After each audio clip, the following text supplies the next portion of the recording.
Muy bien. Muy bien, bienvenidos todos. Quiero que comencemos leyendo una cita del Espíritu de Profecía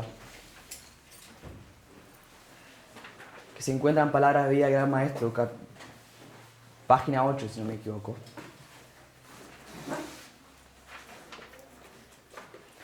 Sí. Ok. Palabra de Vida del Gran Maestro, página 8. Es el capítulo 1 de Palabra de Vida del Gran Maestro. ¿De qué habla? ¿Alguien sabe de qué habla el libro? Palabra de Vida del Gran Maestro. Las parábolas de Jesús desarrolla la explicación lo que quieren decir. Ok, habla de las parábolas que Cristo pronunció. Muy bien. Hace una explicación, tal vez. Nos da más información de lo que significan esas parábolas. Bien. Es por eso que queremos leer ese primer párrafo de este libro. Que lo que queremos entender es un poco más sobre parábolas, sobre la importancia, sobre qué significan. Hoy en la iglesia del parque, Emma y Luis nos hablaron un poco sobre parábolas y cómo las parábolas están relacionadas con la fe en la escuela sabática. Y quiero que veamos un poco más sobre eso. Entonces, voy a comenzar leyendo. Dice lo siguiente. En la enseñanza de Cristo mediante parábolas se nota el mismo principio que el que lo impulsó en su misión al mundo. A fin de que llegáramos a conocer su divino carácter y su vida, Cristo tomó nuestra naturaleza y vivió entre nosotros. La divinidad se reveló en la humanidad, la gloria invisible en la visible forma humana. Los hombres podían aprender de lo desconocido mediante lo conocido. Las cosas celestiales eran reveladas por medio de las terrenales. Dios se manifestó en la semejanza de los hombres. Tal ocurría en las enseñanzas de Cristo. Lo desconocido era ilustrado por lo conocido. Las verdades divinas por las cosas terrenas, con las cuales la gente se hallaba más familiarizada. ¿Okay? Entonces, podríamos hacer un estudio bastante extenso solamente de ese párrafo, que no es nuestra intención hacerlo ahora. Solo quiero que tomemos un principio y que aprendamos algunas lecciones. Y es lo siguiente. Ahí habla de dos elementos principalmente ese párrafo. ¿De qué dos elementos? ¿Alguien podría decirme? Habla de dos cosas. De lo divino y de lo humano. Ok, lo divino y lo humano. De lo que se ve y de lo que no se ve. Lo que se ve y lo que no se ve. Ok, voy a decir, eso es correcto, pero comienza, eso es una descripción de en realidad de esos dos elementos que menciona al principio. Divinidad y humanidad. Les voy a dar una, ¿cómo se dice? Un tip, un pique, ¿ok? Cuando alguien les pregunta de qué significa, de qué habla este párrafo, un párrafo de Ellen White, una buena cosa para hacer, lo primero que pueden hacer ustedes van y lean la primera oración, porque ella generalmente la primera oración resume todo lo que quiere decir y después lo que ella va a hacer repetir lo mismo pero ampliarlo con un poco más de información. Ese principio se encuentra ahí en el Espíritu de Profecía porque lo encontramos ¿dónde? También. En la Biblia. En la Biblia, lo hemos estado viendo en nuestros estudios, repetición y ampliación. ¿Sí? Vimos algunos ejemplos. Vimos con Daniel 2, Dios nos da una información. Daniel 7 nos da la misma información, pero nos amplía un poco más. Daniel 8 hace lo mismo. Daniel 11 lo mismo.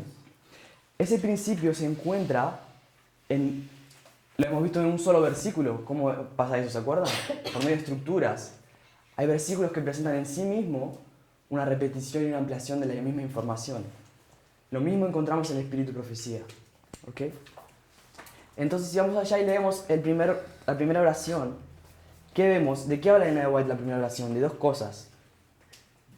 De la enseñanza de Jesús y la misión. Bien. Habla de la enseñanza de Cristo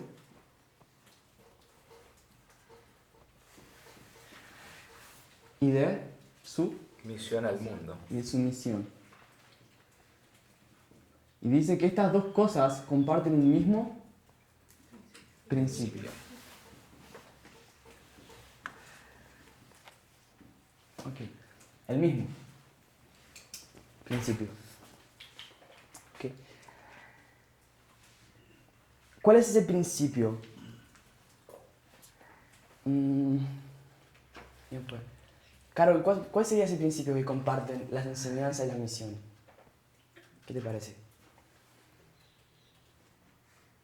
La parábola. ¿Ok? Parábolas. ¿Ok? ¿Quién más? Quiero ampliar.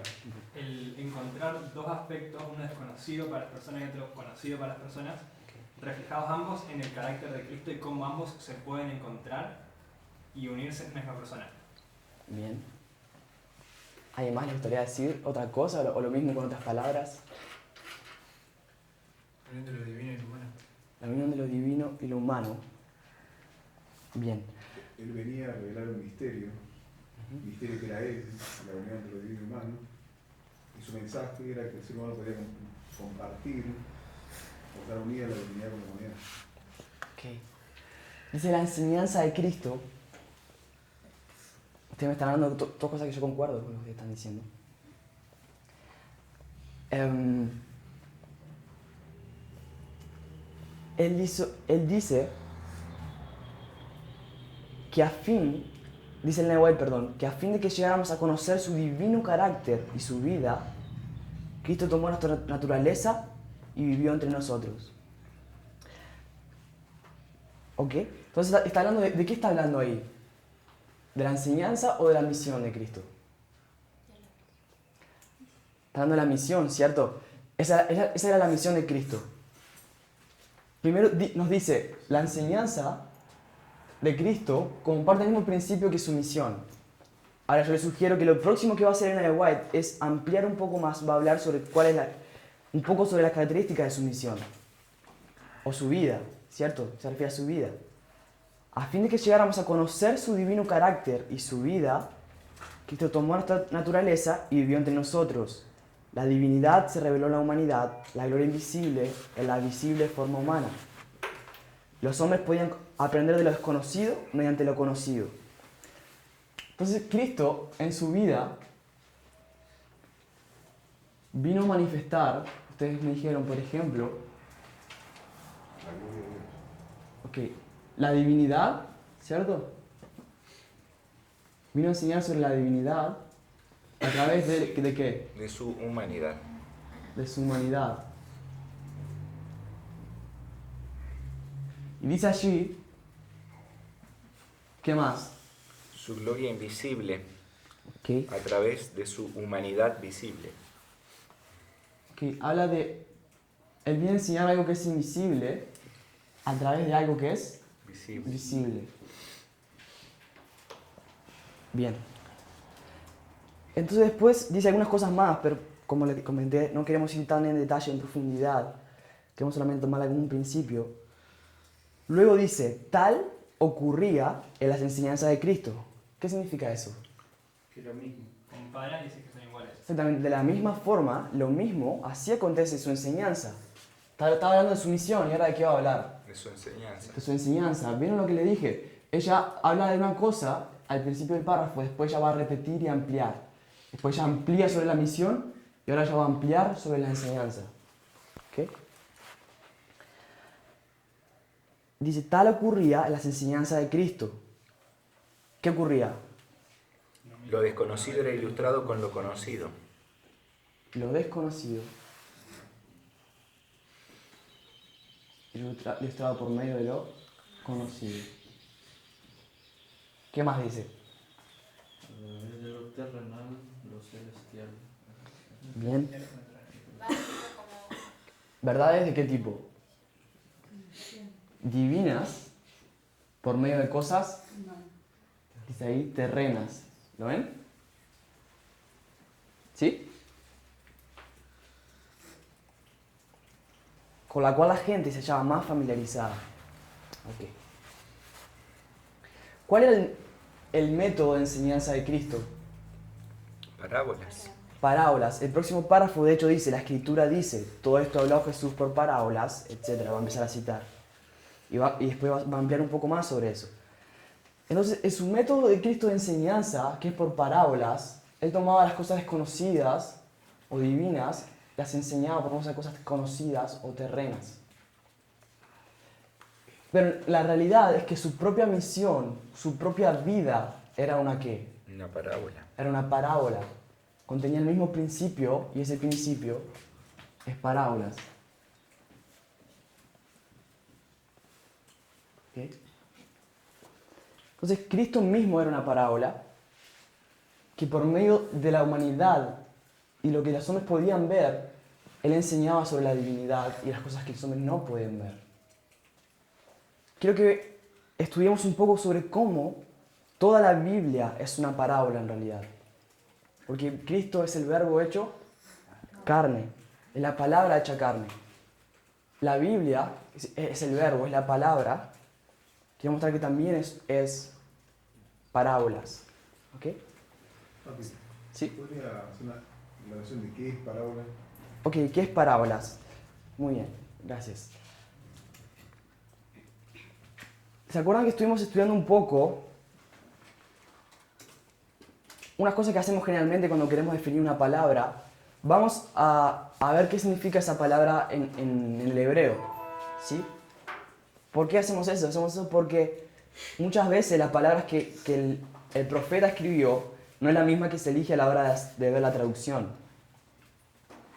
No es una cosa muy difícil, yo no sé hebreo, pero existe una concordancia muy buena que se llama Strong, donde ustedes pueden, si tienen una aplicación de la Biblia o algo así, pueden ir a fijarse qué significa cada palabra. Y en esta concordancia Strong,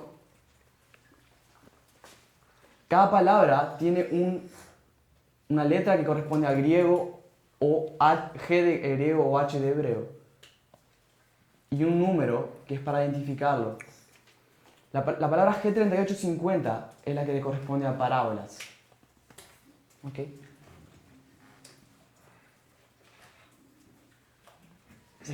Sería parábole, ¿ok? Un parábole, no sé. Y dice algunas cosas como similitud, dice una narrativa ficticia de la vida común, dice comparación, figura o proverbio. ¿Ok? Entonces, algunas definiciones son similitud, comparación, figura. También proverbio. Bien. Ahora, una cosa bien común también es que para entender las palabras en griego o hebreo, ¿qué tenemos que hacer? Tenemos que ir tal vez a ver la raíz de esa palabra. Nos da un poco más de información. Nos va a dar un poco más de información. Y esa palabra parábola viene de dos palabras. Estoy viendo aquí. Viene de la palabra viene de la palabra primero parabolo,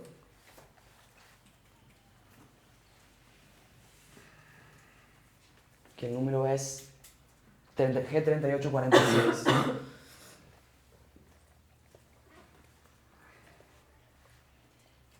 Y parabolo, a su vez, viene de dos palabras. Okay. La palabra para y la palabra bolo. Para significa cerca. Y bolo significa lanzar. Supongo que Mati me pidió para que diga esto, porque hay unas personas acá que no estuvieron cuando lo dijimos en nuestra primera clase, cuando lo mencionamos. Y es importante, relevante tener en cuenta esto. Entonces, parábola significa alguna cosa como lanzar cerca. Nos da la idea de lanzar cerca. Y eso nos enseña algunas cosas a ver eso. ¿Qué nos enseña? ¿Quién se acuerda que mencionamos? Y que da la sensación de que si tenemos que arrojar algo cerca cerca de otro es porque esa otra cosa está lejos. Ok. No habla de cosas que están lejos y que al final van a estar cerca. También nos muestra que se refiere a cuántas cosas. Puede ser una cosa, una parábola. Tiene que ser dos. Tiene Tiene que que haber una comparación. ¿Mm? Poner cerca un objeto de otro. Tiene que haber menos dos cosas. Yo tengo un objeto aquí y tengo otro objeto aquí. Lo que voy a hacer es lanzarlo cerca. ¿Sí? Esa es la idea de parábola. Y eso es lo que Jesús hacía. ¿Okay? Esa es la forma en la que Jesús hacía. Jesús estaba lejos de la humanidad, pero Él vino cerca de nosotros para enseñarnos sobre la divinidad. ¿Sí? Jesús, la divinidad está lejos de la humanidad, estaba lejos de la humanidad, un abismo, pero Jesús fue ese puente que conectó la humanidad con la divinidad. Él lanzó cerca humanidad y divinidad. Todas las parábolas hacen eso. Dimos el ejemplo de la parábola de la oveja. ¿Y quién? El pastor. ¿Y el pastor? ¿A quién simboliza el pastor? A Cristo. ¿Y la oveja? Es un ser humano, ¿cierto? Nosotros. La pregunta es, ¿una oveja es igual a un ser humano? No. No se parece en realidad en mucho a un ser humano. Y un pastor es igual a Cristo. No, precisamente. No precisamente. Es algo en realidad que está bien metido en nuestra conciencia porque lo conocemos hace mucho tiempo. Pero en realidad un pastor puede crear el mundo en 7 días. Ya hice esa pregunta de nuevo. No puede. Un pastor puede perdonar tus pecados. No puede. Un pastor puede Resucitar un muerto. resucitar un muerto. No. Lo que hace Jesús es tomar una ilustración, una historia, elementos que están lejos uno de otro y los hace acercarse de forma que ahora podemos ver, pero si algo que tienen semejanza. ¿Cuál es la semejanza? Así como el pastor cuida de la oveja, Cristo cuida de nosotros. ¿Ok? Y así como funcionan las parábolas. Son dos cosas que están lejos, que no parecen tener aparente relación una con la otra. Y de repente tienen una relación. De repente hay cosas que podemos comparar. Hay cosas que tienen...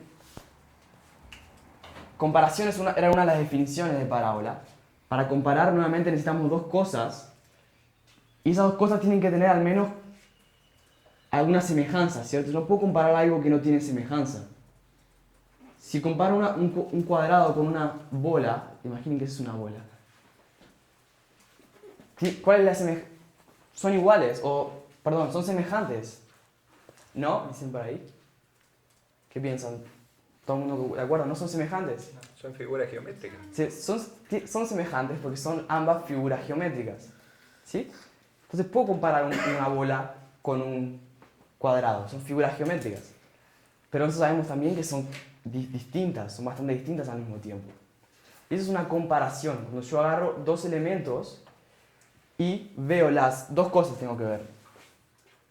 Las semejanzas o similitudes y las diferencias. ¿Okay? Esa es la idea de cómo funcionan las parábolas. ¿Una pregunta hasta acá? Ok. Avancemos entonces. Lo que quiero proponer es que todos los profetas hablan por medio de parábolas. El Antiguo y el Nuevo Testamento. Podríamos ver eso en versículos, podríamos ver eso en Salmos, en Proverbios, pero quiero ir un poco más a cómo las profecías son parábolas. Perdón. Déjenme reformular esa frase. Lo que quiero que ustedes veamos es cómo los profetas del Nuevo Testamento trataban las historias del Antiguo Testamento como si fueran parábolas. ¿Okay? Ellos entendían eso. Entendían que la historia del Antiguo Testamento no eran solamente historias sino que eran parábolas de cosas que van a acontecer en el futuro. Ustedes, en realidad, ya saben eso. No les estoy diciendo nada nuevo. Tal vez nunca se pusieron a reflexionar sobre qué significa o no son conscientes de eso. Pero ustedes saben eso. Por ejemplo, ustedes me pueden decir alguna profecía del Antiguo Testamento que se cumplió en el Nuevo. ¿Alguien me puede decir una? Levante la mano y decirlo. ¿Mati? La estrella de Balaam. La estrella de Balaam. ¿Cómo probaría vos que se cumplió en el Nuevo Testamento? Porque los sabios del Oriente entendieron que la profecía de Balaam se estaba cumpliendo en Cristo. Ok.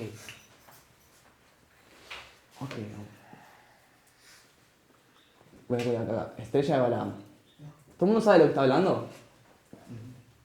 Cuando Saldrá estrella de Jacob. los sabios del Oriente, ¿se acuerdan que vieron una estrella brillando en el cielo? Y se fueron en busca del Mesías. Ahí se va, no, Gracias.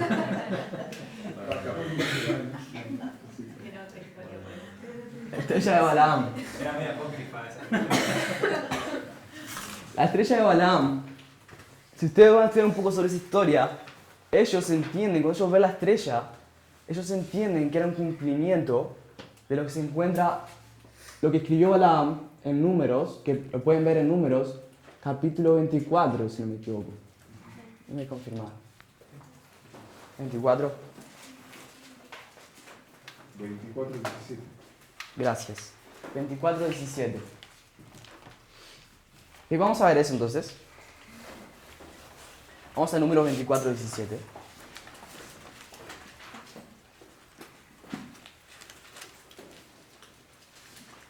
Son las profecías de Balaam. ¿Se acuerdan que Balac, rey de Moab, llamó a Balaam para que maldiga al pueblo de Israel?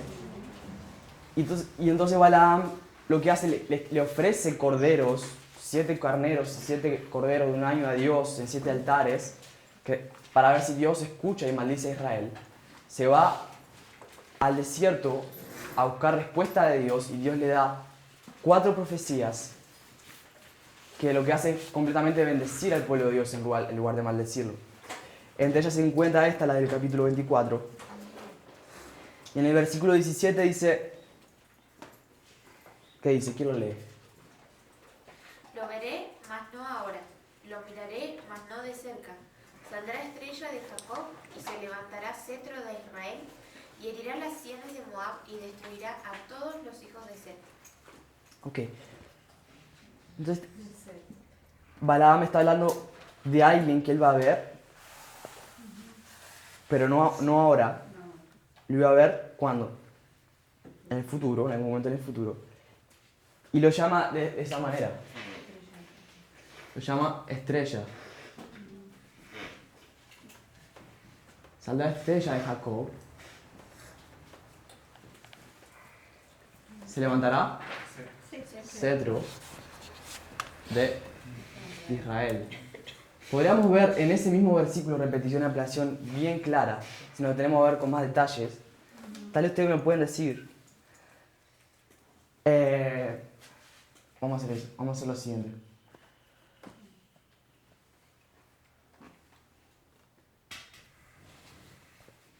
¿Qué me dice la repetición y ampliación de la primera parte? Ok, lo veré. No ahora.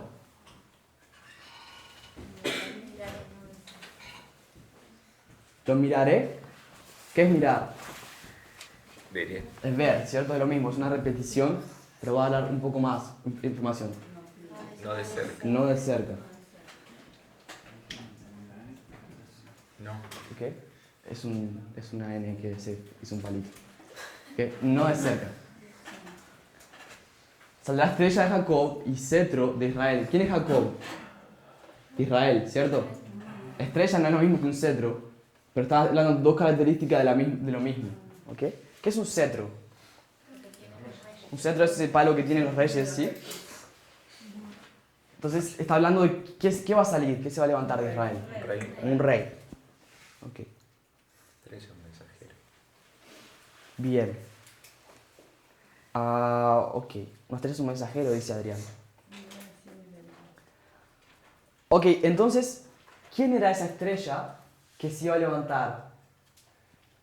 El Mesías. Ok. Podríamos decir, es un rey. Y vamos a decir que es Jesús. Concuerdo. En última instancia es Jesús. Aunque creo que probablemente, primeramente se refiere a David, que fue quien realmente hirió a la tierra de Moab. Pero David sabemos que también es... Nosotros conocemos, David es un tipo de ¿quién? De Cristo. ¿Ok? ¿Vieron cómo ustedes saben que el Antiguo Testamento es una parábola del Nuevo? Bien, entonces está hablando de Jesús. Cuando los magos ven la estrella en el cielo, ¿qué dicen los magos? Ah, miren, está Jesús hallándose, nació el Mesías y está allá en el cielo. ¿Eso es lo que dicen? No, ¿cierto? Ellos no estaban creyendo que la estrella era literalmente Jesús que estaba allá. Ellos entendían que eso era una señal de que el Mesías había nacido. ¿Ok?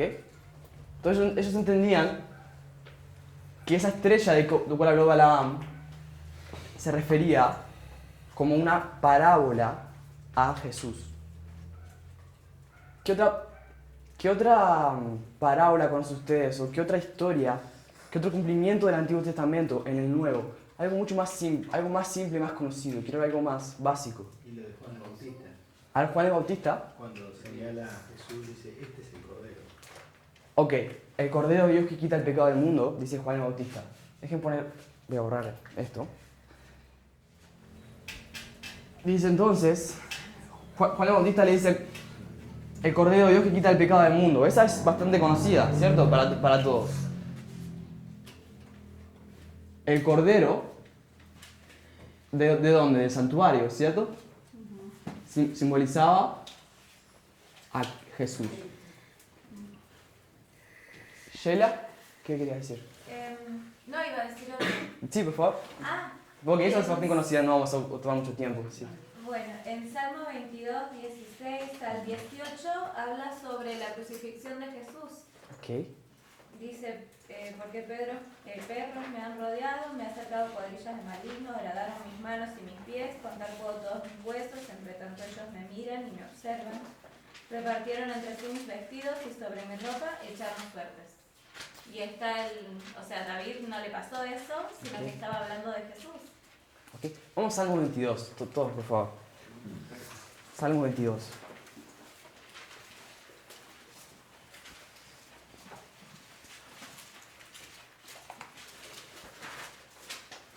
Mi Biblia comienza diciendo, ahí tiene un subtítulo, dice el músico principal sobre Ajelet Zahar, Salmo de David.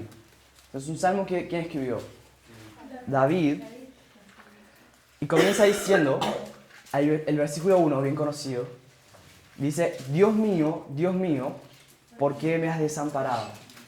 ¿Quién dice eso? Jesús. Pero la realidad es que el primero en escribir eso es David. ¿Y está hablando de quién? Está hablando de él mismo, ¿ok? Sí, David no estaba hablando de Jesús. Está hablando de él mismo. Pero ¿qué pasa? Esa historia que tiene, de alguna manera, toma lugar en el tiempo de David, se cumple como una parábola en el tiempo de Jesús. ¿Ustedes lo ven? En ningún momento, si ustedes leen este salmo completo, en ningún momento habla sobre el Mesías, el ungido. En ningún momento habla sobre el futuro. No hay ninguna indicación de que se esté hablando del futuro. ¿O sí? Si, lo dejo buscar si quieren. Pueden buscar y decirme dónde. Yo sugiero que no van a encontrar. Claro, a nosotros por ahí lo hacemos link rápido con Jesús porque conocemos mucho más la historia de Jesús que la historia de David. Claro. Ahora, si vos vas a presentarle este salmo a un judío, que vos sos un judío, y vos le presentás este salmo y le decís, mirá, ¿viste lo que dijo David? Jesús lo dijo cuando estaba en la cruz. Se cumplió ahí ese salmo. ¿Qué te va a decir el judío? Que sos un blasfemo. Eso es un blasfemo. Se va a reír. Te va a decir, ¿qué tiene que ver que Jesús lo haya dicho en la cruz? No tiene nada que ver. David está hablando de sí mismo, no está hablando de ningún Mesías. No está hablando de Jesús, está hablando de sí mismo. Pero para nosotros como cristianos es tan común ver esta historia como una parábola que ni siquiera nos acordamos de que en realidad está hablando de David. ¿Qué? Sí, lo mismo en Isaías 7 y 8 que habla de tendrá un hijo y será llamado... No, la Virgen concebirá. Ok. Ese también. No quiero meterme con eso porque es muy difícil. Pero quiero ir a otro tal vez un poco más fácil. Vamos a Isaías 40. Le voy a proponer uno. Isaías capítulo 40.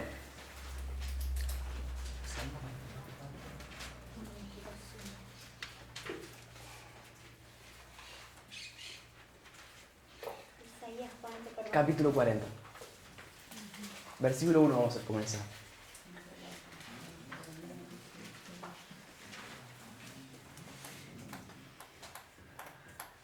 ¿Qué? Pensé en Jonás. ¿Jonás? A ver, ¿quién lo lee? Jonás también, vamos a hacer historia de Jonás después. ¿Quién lo lee, por favor? ¿Alguien puede leer el versículo 1, Isaías 41? Consolaos, consolaos, pueblo mío, dice vuestro Dios. El 2 también, perdón. Hablad al corazón de Jerusalén, decidle a voces que su tiempo es ya cumplido, que su pecado es perdonado, que doble ha recibido de la mano de Jehová por todos sus pecados. ¿Y el 3? ¿Y el 3?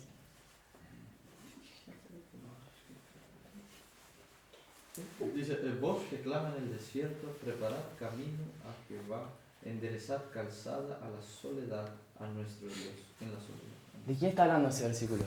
De Juan el Bautista. Juan el Bautista, coro, ¿cierto? Todo el mundo dice Juan el Bautista. Pero Jesucristo no está hablando de Juan el Bautista, mira lo que voy a decir. No está hablando de Juan el Bautista. Nosotros decimos que está hablando de Juan el Bautista. Si vos vas a mostrar eso a un judío, te va a decir, no, no está hablando de Juan el Bautista. Isaías, el mensaje de Isaías es un mensaje bastante específico. Si bien habla de muchas cosas, se da en un contexto específico. Isaías, ¿cuál es el prominente mensaje de Isaías? ¿Qué tal vez lo más importante que él tenía para decir? Que se consuela. No solamente en ese, me refiero a todo el libro, no solamente en ese capítulo. ¿Qué me dirían ustedes? No tiene idea, no importa. Pero si alguien tiene una idea. Yo voy a sugerirle, ¿sabes qué le parece? Isaías, el mensaje más prominente o más importante que tenía para el pueblo es: arrepiéntanse porque van a ser destruidos. Isaías, en varios capítulos de Isaías habla sobre eso, sobre el castigo que iba a venir sobre Jerusalén. Y él muestra también lo que estaba por venir y lo que acababa de pasar sobre Israel, en Israel, las tribus del norte. Las tribus del norte fueron destruidas durante el tiempo de Isaías. ¿Se acuerdan? Las 10 tribus se habían separado y vino Asiria y los destruyó. Y lo que va a hacer Isaías prominentemente es tomar lo que le pasó a Israel y decirle a Judá: si no se arrepienten, le va a pasar lo mismo. Si no se arrepienten, le va a pasar lo mismo. Entonces, ese es el mensaje más importante que tenía Isaías, yo lo voy a sugerir. Y eso nos ayuda bastante a entender de qué está hablando. Bien. Ahora,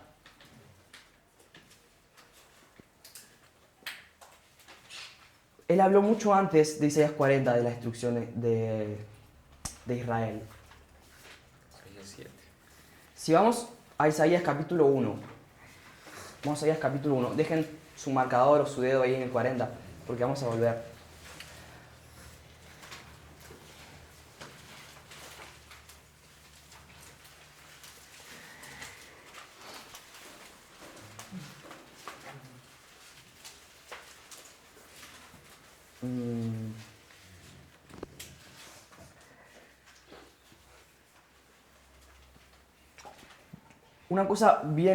Una buena indicación para ver un poco sobre el contexto del profeta es ir a ver el capítulo 1, el versículo 1. Él te va a decir en días de qué reyes vivió. ¿Okay? Lo que puedes hacer después es ir a ver en el libro de Reyes, Crónicas, cuáles son esos reyes y en qué tiempos, más o menos, en qué contexto estuvieron, para entender un poco de qué está hablando el profeta. ¿Okay? Lo siguiente, dice: visión de Isaías, hijo de Amós, el versículo 1, la cual vio acerca de Judá y de Jerusalén en días de Usías, Jotam, Acaz y Ezequías, reyes de Judá. Ok. Todo previo a Manasés. Eso, exactamente, eso es importante. Entonces, vamos a Isaías. Y él vivía en tiempos de Usías, ¿qué más? Acaz, Jotam, Jotam, Jotam, Acaz y Ezequías. Como bien me dijeron, después de Ezequías viene Manasés. Manasés. Manasés es un rey conocido porque La maldad. Porque es el primero que va al cautiverio. por la maldad, por eso es el primero que va al cautiverio. Dice en 2 de Reyes 21 que él pasó la tasa de colmó la tasa de la ira de Dios, hizo más mal que los amorreos que habían sido destruidos delante de Dios. Manasés es el rey que va a colmar la tasa de la ira de Dios, y eso va a traer ¿qué sobre Jerusalén? Va a traer la ira de Dios, o la destrucción completa, en tiempo de qué rey? En tiempo de Ezequías.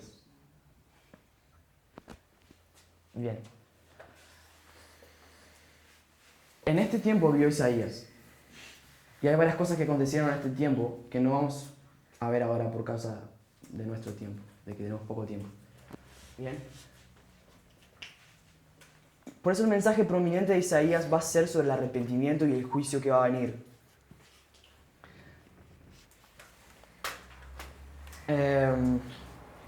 Si leemos el versículo 2, por ejemplo, ¿quién lee el versículo 2? ¿Alguien puede leerlo? Oíd cielos y escucha tu tierra, porque habla Jehová. Crié hijos y los engrandecí, y ellos se rebelaron contra mí. ¿Y el 3? ¿Otra persona? El buey conoce a su dueño y el asno el pesebre de su señor.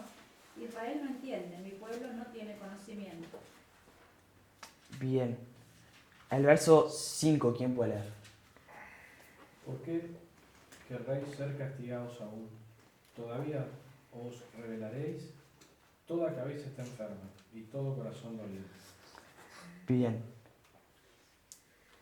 Ok, ustedes pueden leer después el capítulo 1 y van a ver que está hablando de que el pueblo se encuentra en un estado de iniquidad, por eso va a venir el juicio. Por eso va a venir un juicio, un castigo sobre ellos. Y ese es el contexto, ahora si volvemos a Isaías 40, del mensaje de Isaías más prominente.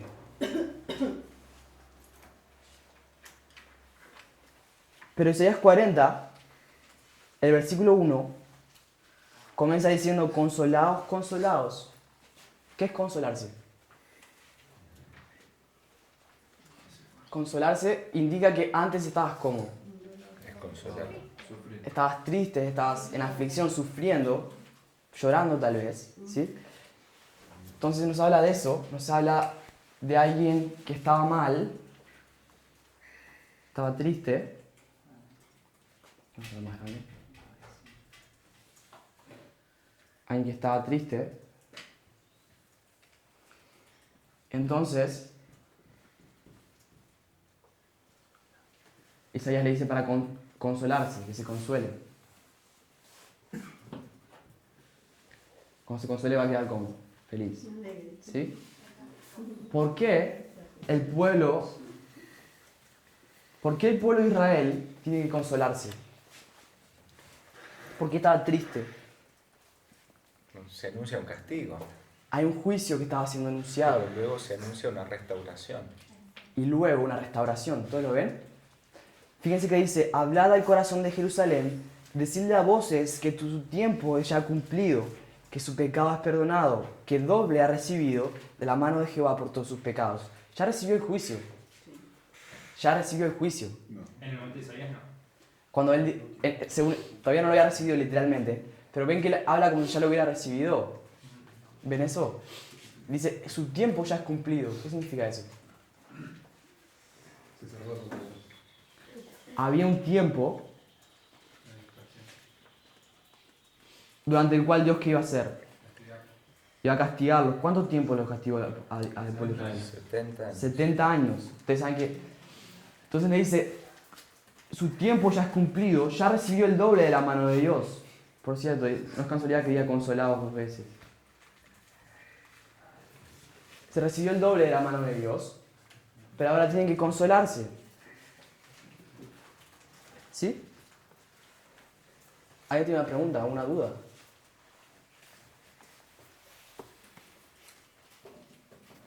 O sea, Ajá. Entonces quiere decir que ese juicio que iba a venir fueron los 70 años de cautiverio y una vez consolarse cuando se termina esos 70. Eso lo estoy proponiendo, exactamente. Y ahora dice en el versículo 3, vos que claman en el desierto, preparad camino a Jehová, enderezad calzada la soledad a nuestro Dios. Entonces de la nada empieza a hablar de Juan el Bautista. ¿Okay? No está hablando de Juan el Bautista, eso. ¿Okay? Sí. Decir que, por ejemplo, si nosotros dijéramos, pero sí está hablando de Juan el Bautista también, eso es una aplicación. Exactamente. Esa palabra es una palabra clave. ¿Ok? Yo estaba diciendo, son parábolas. Toma la historia del Antiguo Testamento y lo hacemos parábolas del Nuevo Testamento. ¿Ok?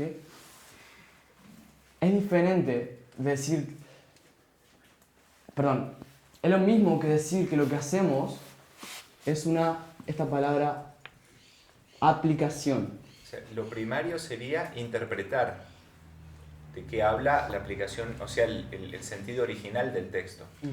Lo segundo es decir, bueno, ese texto también se cumple en esta otra historia y ahí estaríamos aplicando.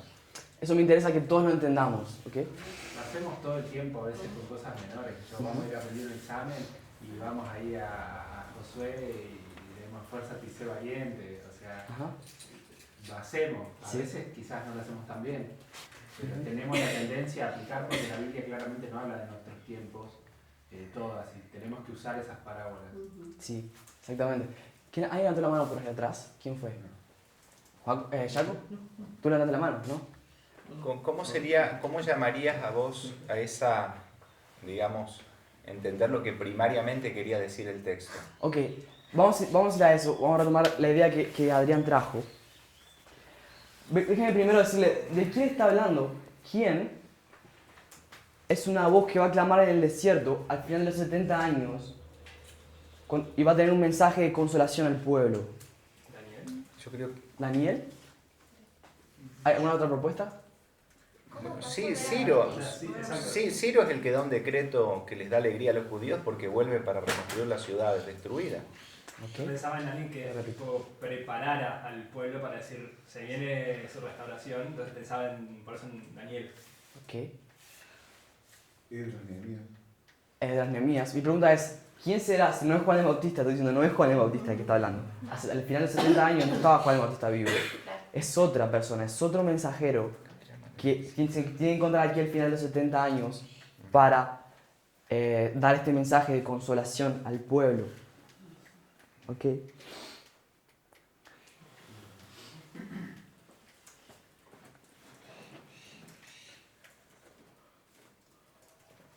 Ok, entonces me dicen Daniel, me dicen Esdras, puede ser, Nehemías.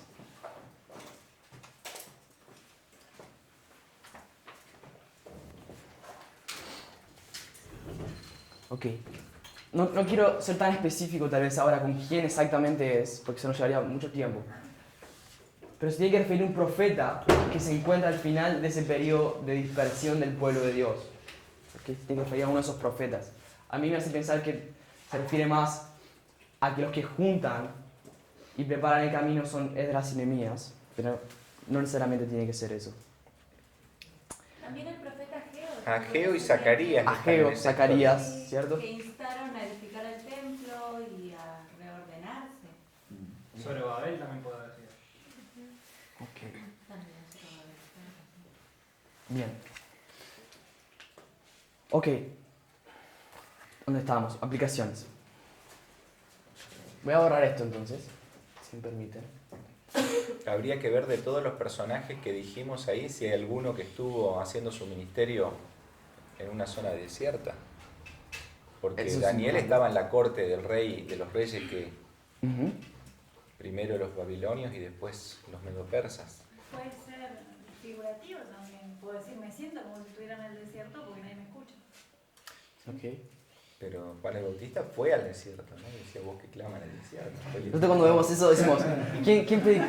Nosotros decimos, ¿Por qué no predicaba en Jerusalén Juan el Bautista? Él fue realmente al desierto y decía, vos que clama en el desierto. nosotros aplicamos eso, ¿verdad? Literalmente a Juan el Bautista decir, él estaba en el desierto. Tal vez esa es una de las pruebas para mostrar que él, Juan el Bautista, cumple esta profecía. Ahora, hablamos sobre aplicación, esa palabra aplicación, y me interesa que entendamos lo que significa. Es una cosa que hacemos, como dijo Emma, naturalmente. Muchas veces no nos damos cuenta que lo estamos haciendo. No sabemos que, por ejemplo, Isaías 40 se está refiriendo, estamos haciendo una aplicación de Isaías 40 y no se refiere a Juan el Bautista. Tenemos acá a Juan. Perdón. Tenemos acá, ¿quién? Vamos a poner Ageo, por ejemplo, Ageo. Y significa Juan. Nosotros no sabíamos que era Ageo, pero sabíamos que era Juan. Estaba bien. Y sabíamos, porque el Nuevo Testamento lo dice, Mateo 3, versículo 3, ya nos dice, este es el que dice en el Antiguo Testamento, vos que clamas en el desierto. Que por eso lo sabemos, porque los profetas del Nuevo Testamento, ellos entienden que el Antiguo Testamento es una parábola y lo aplican todo el tiempo. Nosotros vamos, lo leemos y lo tomamos como literal. Cuando ellos dicen, esto es un cumplimiento de las Escrituras, nosotros decimos, entonces Isaías 43 se está refiriendo a Juan el Bautista. Y en realidad ellos lo que están enseñándonos es que es una parábola. Es que Ageo representó a Juan el Bautista. ¿Sí? ¿Y qué de historias que tendrían una tercera línea ahí, que sería una aplicación para el tiempo del fin? Nosotros cuando leemos en Joel, que en el tiempo del fin, bueno, los jóvenes, los viejos verán visiones y sueños. Y nosotros sabemos que en nuestra generación tenemos que esperar una aplicación del cumplimiento de eso. Ok, está yendo muy adelante, Adrián. Basta de spoilers. Ok, quiero mostrarles una vez más de otra forma, cómo los profetas del Antiguo Testamento toman del Nuevo, toman el Antiguo y lo aplican. Vamos a Gálatas capítulo 4, tal vez una bien fácil. Gálatas capítulo 4. Acá, esta es fácil porque Pablo ahora te explica que está haciendo eso. Él te va a decir, estoy haciendo una aplicación. Te lo va a hacer de una forma que es bien clara. Que él no está diciendo que literalmente el Antiguo Testamento está profetizando sobre tal cosa, sino que él está haciendo una aplicación. Va a usar otra palabra, él no va a decir aplicación, pero significa lo mismo. Gálatas 4. Y quiero comenzar exactamente. Quiero ir al versículo 24. Vamos a leer 21, vamos a comenzar con el 21 hasta el 24. Por favor. Dice, decidme, los que queréis estar bajo la ley, ¿no habéis oído la ley? Porque está escrito que Abraham tuvo 2 hijos, uno de la esclava, el otro de la libre. Pero el de la esclava nació según la carne, mas el de la libre por la promesa. Lo cual es una alegoría, pues estas mujeres son los 2 pactos. El uno proviene del monte Sinaí, el cual da hijos para esclavitud. Este es Agar. Ok. ¿Qué está haciendo Pablo? Una parábola. Haciendo una alegoría. ¿Qué es una alegoría? Es básicamente una parábola, ¿sí? Una alegoría es una historia que ilustra otra cosa, que tiene una enseñanza por detrás. Una parábola es más profunda, uno puede sacar más cosas. Por ahí la alegoría por ejemplo, claro, a veces cuando uno dibuja algo que representa la libertad, uno dibuja esa mujer que tiene la vara y ese gorro, ¿no?, que representaba la Revolución Francesa, ¿no? Entonces, ese dibujo representa eso, pero por ahí uno no le puede sacar mucho más cosas. Las alegorías. ¿Es una opinión de Adrián o es una afirmación? No puedo buscar la definición No, en el está bien. diccionario. Lo que deberíamos hacer es buscar esa palabra en la concordancia de Strong, ¿no? Porque esa es la del español. quiero que analicemos qué está diciendo Pablo. Lo que Pablo está diciendo es, se sabe que Abraham, él tuvo ¿cuántas mujeres? Él tuvo dos mujeres.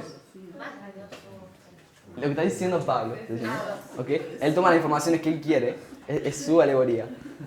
¿Okay? Él dice, tuvo dos mujeres. ¿Quién? Tuvo Agar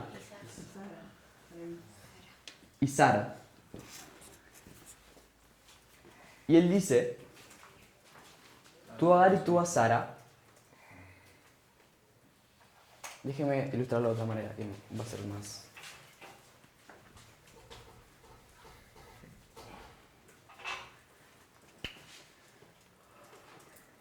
Abraham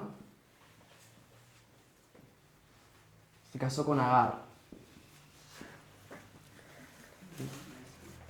Y después se casó con Sara. No, eso no es real. Tuvo un hijo con Agar y después tuvo un hijo con Sara. ¿Ok? Uno de la esclava y el otro de la libre. ¿Quién es el hijo de Agar? ¿Cómo se llama? Ismael. ¿Y el hijo de Sara? Isaac. Y ahora fíjense lo que va a decir en el versículo. Perdón, ya dice en el 24, ya dice. Estas dos mujeres son dos pactos. Entonces va a decir, estas no son dos mujeres. Son dos pactos. El primer pacto, Agar simboliza ¿a quién? A la ley. Dice, el uno proviene del monte Sinaí. Es el pacto del monte Sinaí. ¿Ok? Y genera hijos de esclavitud. Y el otro, 25. Perdón, va a explicar quién es el monte Sinaí. El 25 dice. Porque Agar es el monte Sinaí en Arabia y corresponde a la Jerusalén actual, pues esta está junto con sus hijos en esclavitud. Entonces, ¿quién es Agar? Era la Jerusalén actual, dice Pablo. La Jerusalén actual está en esclavitud. Y el 26 dice, mas la Jerusalén de arriba, la cual es madre de todos, es libre. Porque está escrito, va a citar un texto del Antiguo Testamento, que déjeme sugerir que también está haciendo una aplicación de ese texto, no se refiere. Vale lo siguiente. Dice, regocíjate, oh estéril, tú que no das a luz, prorrumpe en júbilo y clama tú que no tienes dolor de parto, porque más son los hijos de la desolada que la de que tiene marido.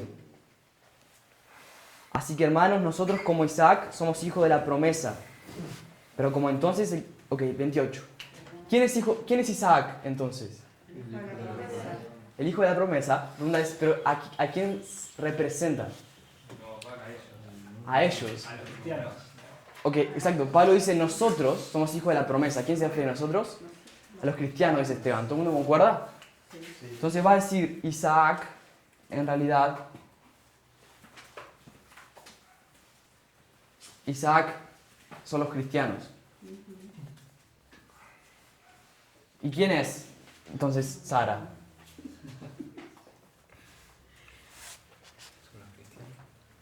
Sara es Ismael otra cosa, representaría a los judíos entonces, si Isaac a los cristianos. Sí, exacto. Sinaí, Agar simboliza a los judíos. ¿Todo el mundo concuerda con eso? Son los judíos, creí que estaba implícito en Jerusalén actual, pero no es tan claro tal vez. Jerusalén actual se refiere a los judíos. Isaac dice que son los cristianos. Sara dice ahí, es otra iglesia, ¿cierto? Es otro pacto que Dios hizo con su pueblo. Vamos a poner aquí Jerusalén de arriba. Jerusalén de arriba.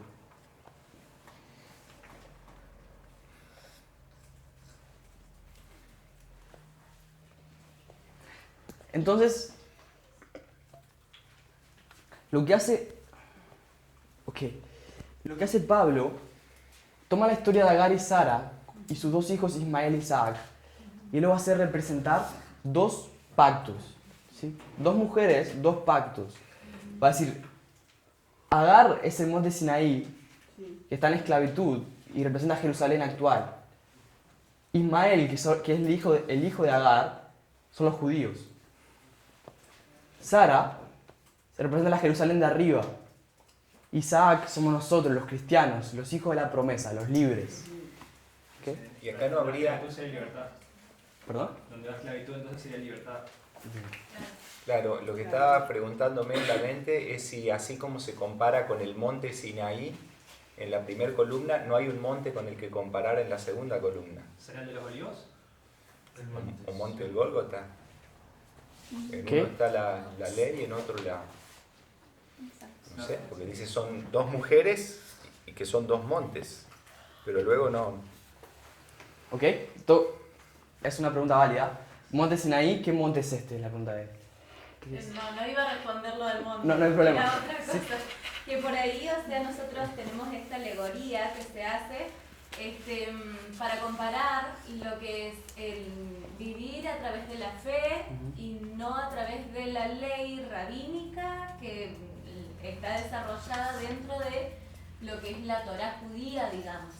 Entonces, Dios establece ahora una justificación ya no por llevar el corderito o ya no por toda una serie de rituales, sino que ahora somos justificados a través de una promesa que se cumple en Cristo y que Él ahora paga todo el precio que nosotros no podíamos pagar.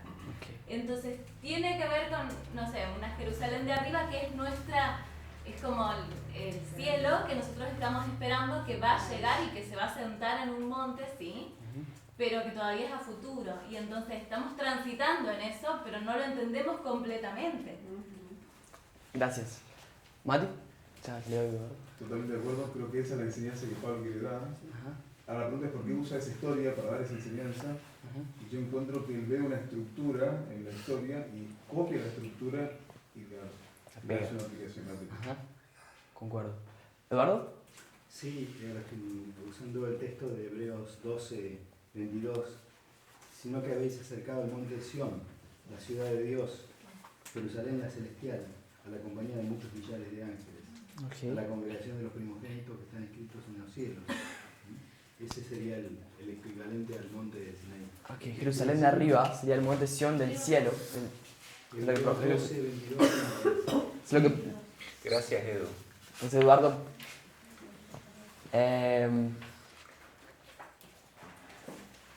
propone que ese es el monte de Sión que está en el cielo. Bien. Ahora, se me fue un poco el tiempo.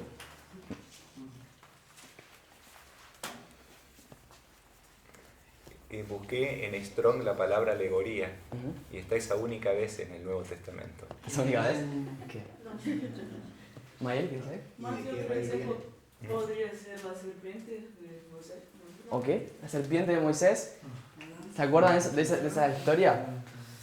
En Juan capítulo 3, cuando habla con Nicodemo, Cristo le dice, así como Moisés levantó la serpiente en el desierto, es necesario que el Hijo del Hombre sea levantado. Lo que hace Cristo mismo es tomar la historia de Moisés haciendo una serpiente de bronce en el desierto y decir, esa historia representa a lo que va a pasar ahora, que yo voy a ser crucificado. Sí. La historia de Jonás, menciona Tania. ¿Qué va a ser la historia de Jonás? No, que Cristo, Mateo y en Lucas, él dice que así como estuvo Jonás 3 días y 3 noches en el vientre del pez, él iba a estar 3 días y 3 noches en el corazón de la tierra. Hechos 13, 40 y 41. ¿Qué hay ahí? Cuando Pablo está predicando en Cesarea de Filipo, creo, y dice, cita Habacuc 1.5. Cita Habacuc 1.5 y... Que claro, que anuncia que un rey del norte va a destruir a la ciudad. La historia original de Habacuc es, claro, los caldeos sobre Jerusalén. Pero en la aplicación de Pablo les está anunciando a los judíos de que el rey del norte, Roma, iba a destruir Jerusalén. Y esa sí podría tener claramente 3 columnas. ¿Cuál texto? Ok. ¿Emma? Sí, no, yo iba a decir que en el caso de Nicodemo podemos ver cómo una parábola realmente cumple la misión de Jesús. Porque Elena de White dice que mientras todos los discípulos se dispersaron y tembló su fe cuando lo vieron colgar de la cruz, Nicodemo se afianzó en que él era el Mesías cuando lo vio colgar de la cruz, o sea, totalmente opuesto a lo que pasó con los discípulos. Okay. Y vemos ahí, como leímos el texto de Palabras de Vida, era maestro en el 8.1, que dice que sus enseñanzas eran su misión, y es salvar justamente a la humanidad. Y vemos como un fariseo, un orgulloso fariseo, terminó reconociendo una parábola. Entonces eso me llama mucho la atención. Bien. Como ya mencioné, que nos pasamos de tiempo. Nos llegamos al fin del estudio que yo quería colocar. Lo que vimos es cómo la Biblia habla por medio de parábolas, así como Cristo hablaba por medio de parábolas, y él era la misma parábola. La Biblia habla por medio de parábolas. El Antiguo Testamento es una parábola del Nuevo. Vimos algunos ejemplos, y creo que todos estamos conformes con eso, todos concordamos con eso. Ahora, lo que me interesa más abordar es cómo es que los profetas del Nuevo Testamento podían hacer eso. ¿Qué autoridad tenían o de qué forma lo hacían? Lo del Nuevo, gracias. Sobre lo del Antiguo. Es interesante que Elena de White cuenta historias del Antiguo o Nuevo Testamento y dice así también hoy. Okay. Así que ella viene más acá aún. Porque si tú lees los escritos de Elena de White, por ejemplo, ese libro Palabra de Vida del Gran Maestro, ella no solamente va a explicar lo que Jesús quiso decir, ella va a hacer repetidamente aplicaciones de la parábola de Cristo para su propio tiempo. Ella va a hacer eso. Un profeta siempre toma las escrituras del pasado y las aplica a su propio tiempo. No siempre habla de profecías que hablan sobre su tiempo. Muchas veces lo que hace es tomar profecías del pasado y aplicarlas a su propio tiempo. Dejo sugerirles que el 90, por lo menos 99% de las profecías mesiánicas no son escrituras que están realmente hablando de Cristo, son aplicaciones. Y es por eso que fue tan difícil para los judíos aceptar que Cristo era el Mesías, porque no era tan simple de ver las escrituras. ¿Okay? Ahora, lo que quiero que veamos, una cita antes de terminar, para continuar el sábado que viene con este estudio, se encuentra en 3MS 386.1, es Mensajes Selectos, volumen 3, página 386, párrafo 1. Esta es la segunda cita que leemos.